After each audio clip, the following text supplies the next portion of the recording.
Go straight to the Mara. From here, I'm from a class teaching about animals, wildlife, trees, shrubs, butterflies, and so on. I think I love very much. Yeah.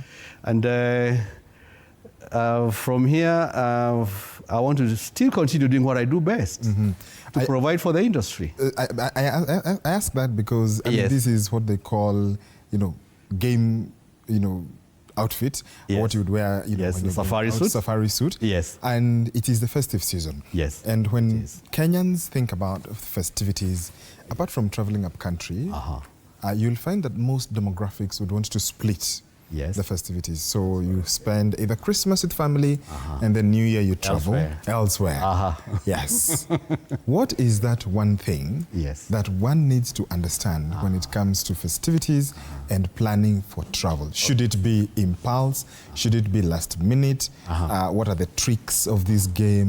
Yeah. Remember that all suppliers, by suppliers I'm talking about airlines, hotels, our lodges. Hotels are found in beach hotels, like beach hotels are those found in the cities.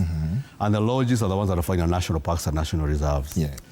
You get better rates all the time if you book earlier. So you don't go on a safari, don't plan for safari in December for December. And we should borrow some practice for those who are international travelers. Whoever you see here, in those Land Cruisers and Jeeps, headed for the Samburu or Mount Kenya, Mara, Amboseli, and so on. They have done payments even 8, 10 months in advance, sometimes even 1 year in advance.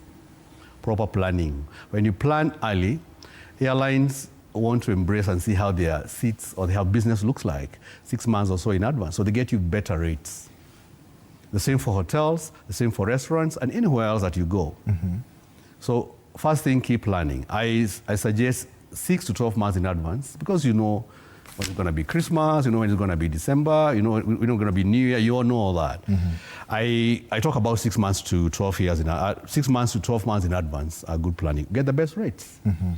Not putting your family in the vehicles and hoping there'll be accommodation in Mombasa. People have done that. They've slept inside vehicles without getting accommodation because it's not available. It's also good to know that Kenya has a variety to offer. We find ourselves, all of us, another Nairobi in the North Coast. You find all your colleagues that you normally hang out in Nairobi, you find them in Ukunda, or sometimes somewhere in Watamu. Kenya is diverse. Besides, the beach and so on, we have parks and so on. We have mountain climbing to do. We have, there's a variety, cultural experiences and all that to do.